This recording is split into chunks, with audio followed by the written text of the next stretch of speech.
Hey guys, I'm going to be reacting to Robert Gavagan again. I got a recommendation from Sammy Heath again. Sammy Heath.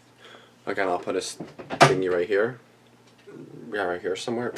You'll see it. To his most recent video, which is 3 Scary True Bedroom Horror Stories, Seriously Strange 109. This video is basically a whole episode of a whole show. It's like 24 minutes long. So you best believe I got some like snacks over here, I got some breakfast for myself, and I got a drink for myself. And I'm cold, so I'm just gonna go ahead and cover myself up. So these stories must be pretty long each. I don't know what 24 divided by 3 is 4. Yeah, I don't know math. I'm just gonna see like roughly how long these videos are each. About 8 minutes each. So, yeah, I don't know math. So, yeah, don't want me, I'm just gonna be eating. I'm trying to eat more. Wait. I'm trying to like not block the thing. Okay, whatever. Okay, let's get into this. The following events are real accounts submitted by viewers on my channel, and are read for word as closely viewer discretion. Our bedrooms can either be seen as a safe place away from others where we get to recharge, or it can be a place of vulnerability, both from nightmares of the mind and nightmares of reality. Well, damn, it's true. It is true.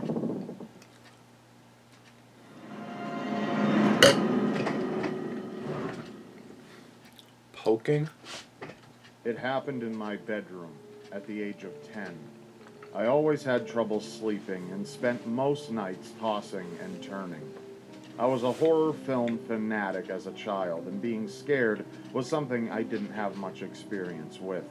I was not afraid of the dark, nor was I easily swayed by strange sounds or odd encounters. I did, however, know when to haul ass out of a situation or to find a trusted adult. Good. I always slept with my closet doors open, which will come to be of some significance later in the story.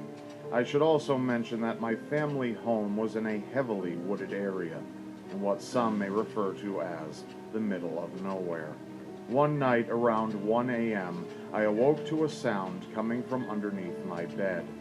It sounded like one of my cats was scratching themselves with one of their feet, or doing something to cause a thumping beneath me. I have cats I had too. heard this same sound Obviously. many times before, and its source had always been one of my fuzzy friends. So this time I didn't look. I closed my eyes and tried to resume my slumber. I turned over onto my left side, which left me facing the wall against which my bed was pressed up. I heard the sound again, and thinking that my cat was directly beneath me, I said goodnight. I was able to fall asleep once again. The next time I awoke, it was to a surreal and shocking scene. The sheet Oh and my God. comforter of my bed were no longer covering me. I saw a man standing over my bed, poking me. Fucking poking me with his finger. Wake up. And the way in which he did Wake so up. was truly horrifying. It was not the way that a child would poke a friend in jest. It was as if he was touching another human being for the first time, exploring the sensation of the tip of his index finger jabbing at flesh. Okay. What I saw was so unbelievable, so impossibly strange, that I believed I was dreaming. I tried desperately to awake from my nightmare, to no avail. The poking continued. He poked at my chest, my belly, my legs, arms, and between my legs. Paralyzed and scared shitless, I yelled, "Wake up!"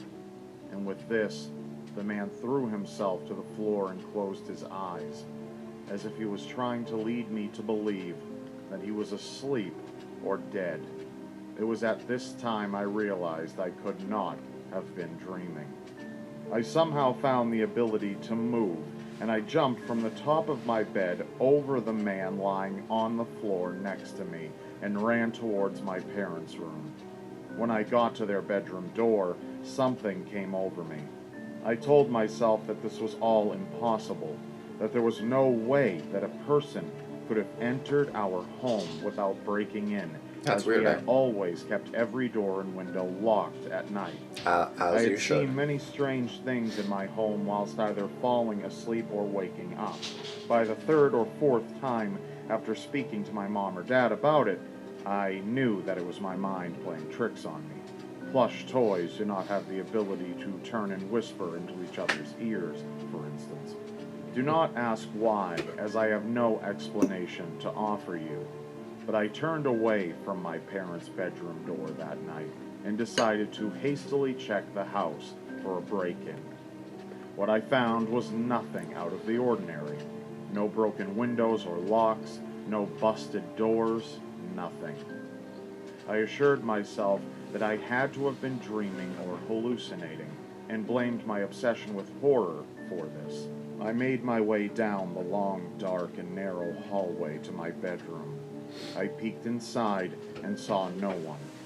I turned on the light, got down on the floor just outside the doorway, and looked under the bed. Nothing. I proceeded to check both of my windows for signs of a break-in, which were not present. Both windows were closed and locked. I knew it. I was totally seeing things. I crawled back into bed and decided to watch some TV in order to calm myself down and distract from thoughts of the scary as hell dream or hallucination I just had. I flipped to a channel with a seemingly boring program. This always helped me become sleepy, and put the remote control on my bedside table. Okay. I was lying on my right side, facing away from the wall that I mentioned previously. As I laid there, my Is he eyes facing the began to closet? adjust to the dark room with the faint light from the TV screen. Just beyond the TV, I saw something that made my heart sink into the pit of my stomach. Inside my closet, with one of the doors now slightly closed, I saw the man standing perfectly still, facing the wall, hiding, as if waiting for me to fall asleep. I couldn't breathe. I couldn't move. I sat and stared at the man in my closet for what seemed like minutes, but was likely only a few seconds. I quietly got out of bed, hoping that the man wouldn't notice, and that my dad could catch him hiding in the closet. No, it's so weird. How the I hell once did he get in the again house? made my way to my parents' bedroom door, still remaining as quiet as I possibly could, and went inside.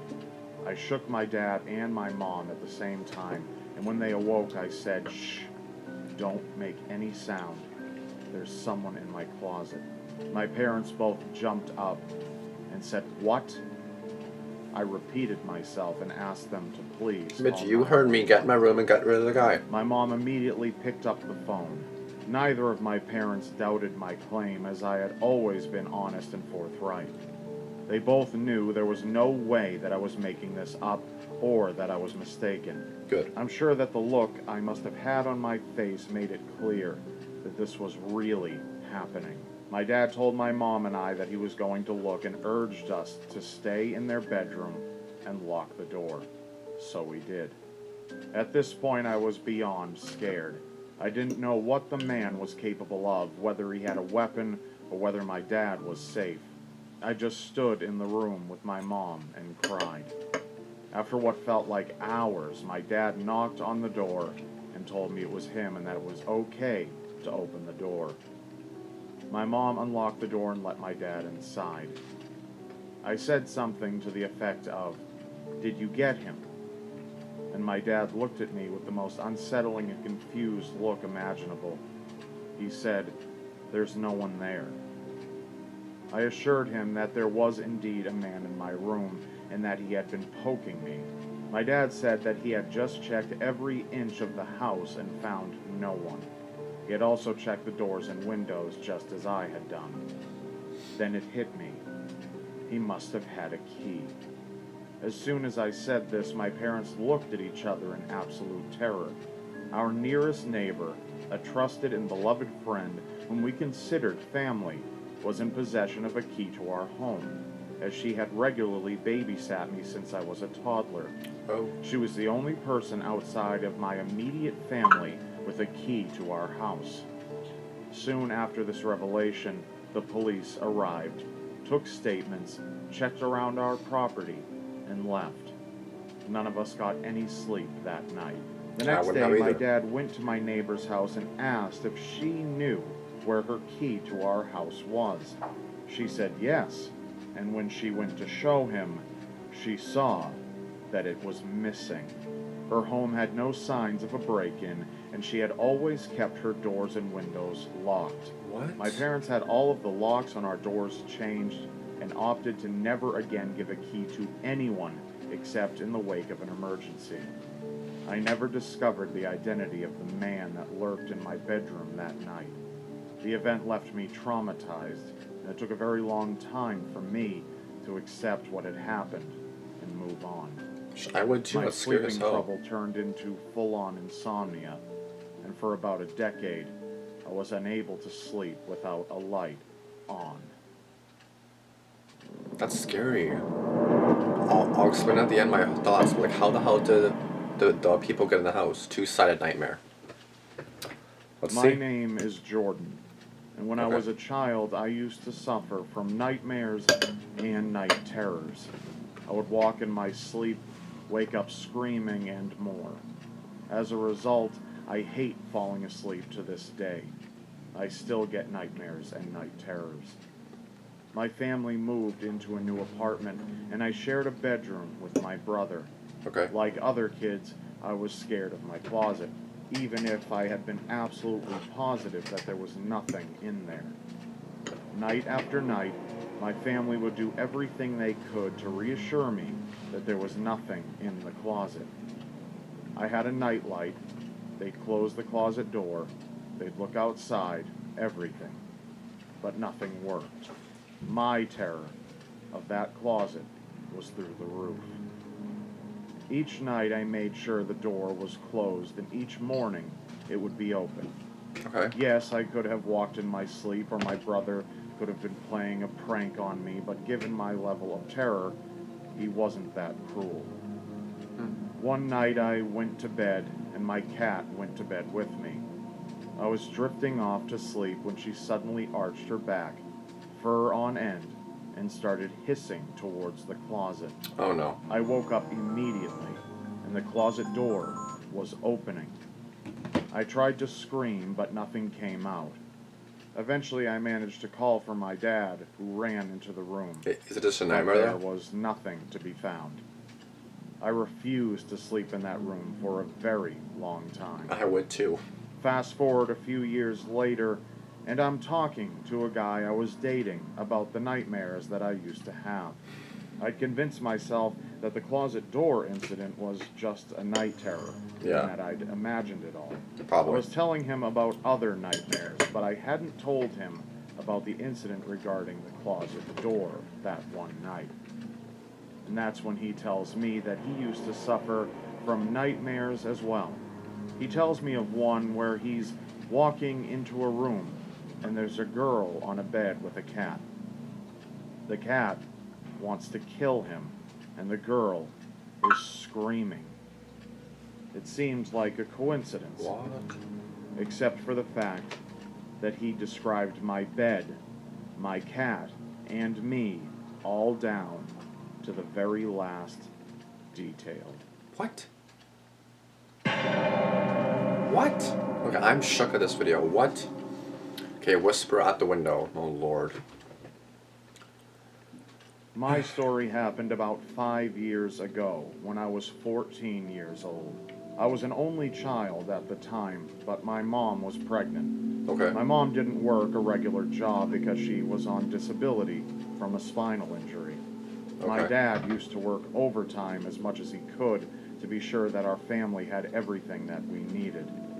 We didn't have much, but we definitely had food on our table. Okay, that's good. We lived in a neighborhood with houses all very close together. Like you could reach out from your window and probably touch the house beside yours. Oh, okay, that's... Behind our house was a small wooded area, and on the other side of the patch of woods were more houses. Okay.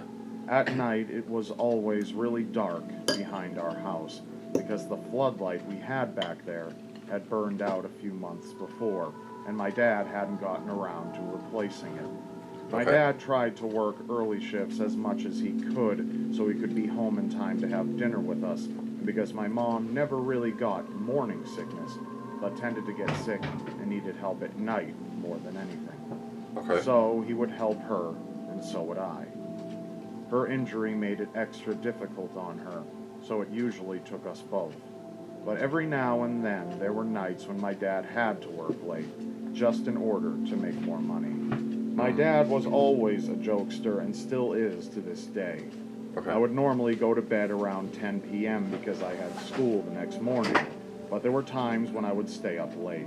My mom didn't like it, but she didn't usually bother me about it too much. She used to tell me that if I was tired the next day, I'd know why.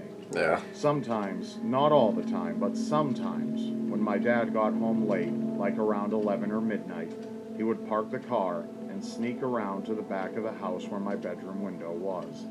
If he saw my light was on, he would usually tap really loud on the screen of my window to freak me out, which worked a lot of the time. Our bedrooms were all on the ground level of the house, which was why he was able to access it so easily. Yeah. As time went on, I started learning to expect my dad sneaking up on me, and I could hear him crunching on the leaves or the grass behind my house. I would hate before that. That he would even got terrify to my me. window, as long as I didn't have my headphones on. I used to shout at him to stop doing that, and then he'd come inside the front door and he'd always laugh about it, like it was the first time he ever did it. Then he'd tell me that I needed to get to sleep, always giving me a hug first. It made me mad sometimes, but seeing him laugh usually got me laughing too. We only had one air conditioner for the whole house, and we barely turned it on to save on electricity, except for on really hot days. So sometimes at night, I kept my window cracked open to keep my room cooled off. When I Okay. had my window open, sometimes my dad would whisper through the window, telling me to go to bed, which freaked me right out, probably even worse than the knocking. Like, bro, why the Always hell's got a that so kick out of weird? it. Well, one particular night, I was especially tired. I was so tired that I ended up falling asleep with my light on, which I rarely ever did because the light keeps me awake. Yeah, I same. couldn't even have my TV on with the volume all the way down because of the light. I woke up to hear the familiar whispering at my window. I was groggy, but checked the clock and it was a little after midnight. I figured my dad was whispering, telling me to go to bed, but you could see my bed from the window. So why he would be telling me to go to bed and not just coming in and switching off the light made no sense. But I was really tired and out of it in the moment, so I didn't think about it at that time. You just probably I assumed said it's that. something along the lines of, "I'm asleep already," but that's when something strange happened. He whispered back, "It's okay. Come outside quick. There's something outside." I started to wake up a little now, and I looked at my window, but because my light was on inside and there was no light outside, it was just black outside of the crack of my window. I couldn't even see my window screen. I asked him why, and he just told me to come outside but not to tell anyone, and that there was an animal out there that he wanted me to see. So I walked out of my room and put on my flip-flops by the door in the kitchen. My mom had been awake and saw me walk past from the living room and asked what I was doing awake and Exactly. what I was doing at all. Exactly. I told her that Dad was at my window again, and he wanted me to come out to see an animal that was out there. My mom got up as quickly as she could and told me to wait. She looked really confused and pulled down on the blinds on the window next to the door. She and I both saw that my dad's car wasn't in the driveway. That's when my mom told me that my dad had called 20 minutes before and said he had to stay extra late at work and wouldn't be home until after 1 a.m. There it is. Needless to say, I freaked out, and my mom was scared too, but she tried keeping herself and me calm. She insisted it was a dream probably 12 times, but I told her I was totally awake, and whoever it was told me to go outside and not to tell anyone. We went to my bedroom door, and I reached in to turn the light off as fast as I could. My mom and I both heard something rustling around outside my window, like someone was taking off running. Of course. That's when my mom was convinced that I wasn't dreaming. I checked the caller ID, and the number my dad called from was my dad's work number, which was probably around 40 minutes away. My mom shut my window and locked it, and we made sure all the doors were locked and called my dad, who left work right away and came home. We called the police, and they said that they had already sent a couple of cruisers to come through the neighborhood to patrol and look around. Okay. And that they had already gotten more calls about someone peeking in people's windows that night. Oh. My mom ended up getting some sleep on the couch that night, but my dad and I stayed up. The next morning, my parents let me take the day off from school as I was so tired, and my dad walked around to the back of the house and saw that the screen to my window had been popped off and was leaning against the side of the house. That day, my dad replaced the floodlight and always kept it on at night. But regardless, I never left my window open at nighttime again.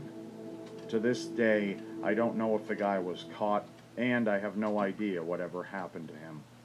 We moved 3 years later to another state, but my dad, understandably, never snuck up to my bedroom window ever again.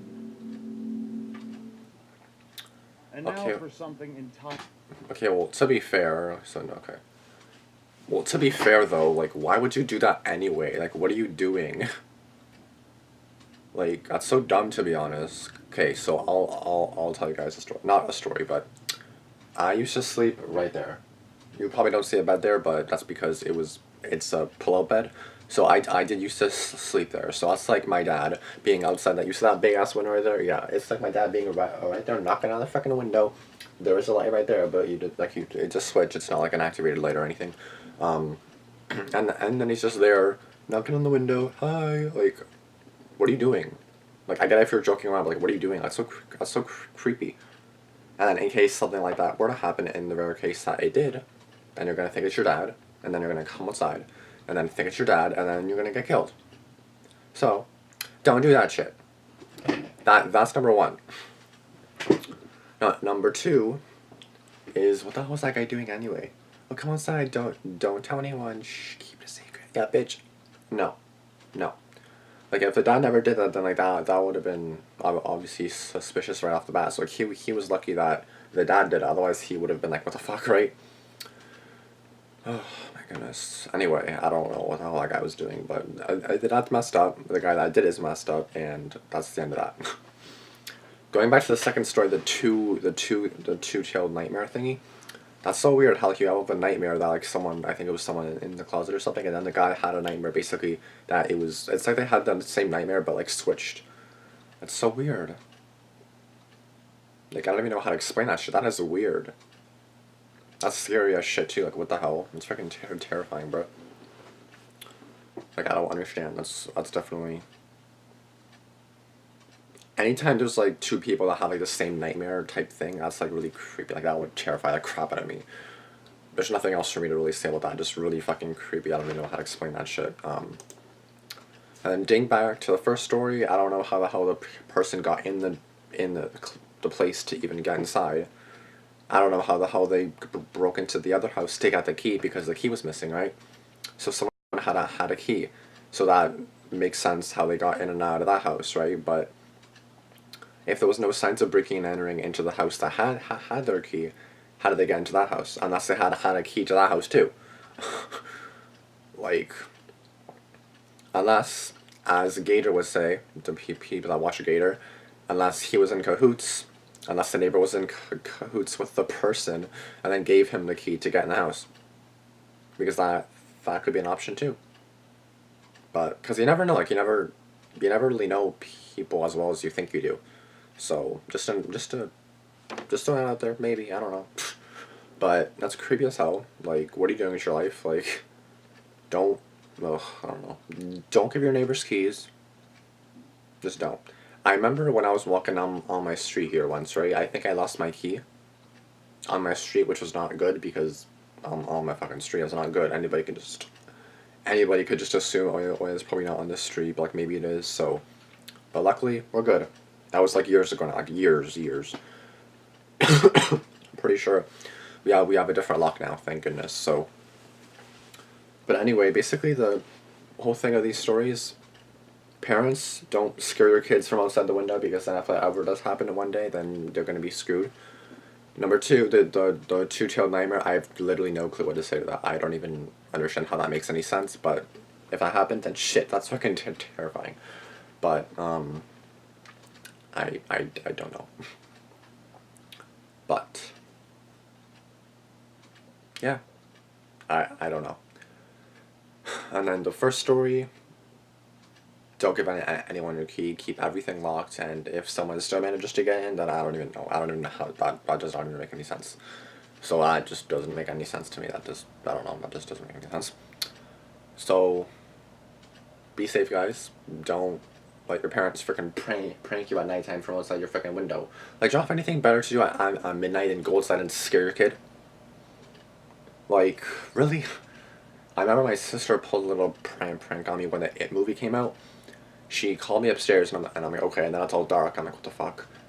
And then I kind of opened the door, and then I don't know if I turned the light on, or maybe one of the lights was on, but then the bathroom, I think the light in the hallway was on, and then the door was closed, so I kind of opened it, and then the light was off in there, and then I opened it, and then there's blood everywhere, like fake blood, obviously, and then a balloon saying, like, it or something, or like, something it.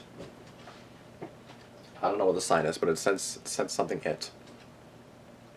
So I was like terrified. I was like, what the fuck? And then my sister should have filmed my reaction, but she didn't because she sucks. No, I'm joking. But yeah, she didn't film my reaction, so I was like, really? Like, anytime someone pranks me, you need to film me, because, like, I need to put it on YouTube. Like, what do you mean, bro? It has to be filmed so I can put it on YouTube. Like, fam, help me out here. Like, pranks are funny. So, anyway. This video is already, like, almost half an hour long. It was a long last video, but the last 3 minutes and 40 seconds is basically just some kind of whatever. So, yeah, I hope you guys did like this video. Thanks for watching. A lot longer than what I'm used to, but there are longer videos, like an hour long, so this ain't too bad. But yeah, thanks for watching. Let me know in the comments what else you guys want me to react to, and I'll see you guys in the next video. Peace out.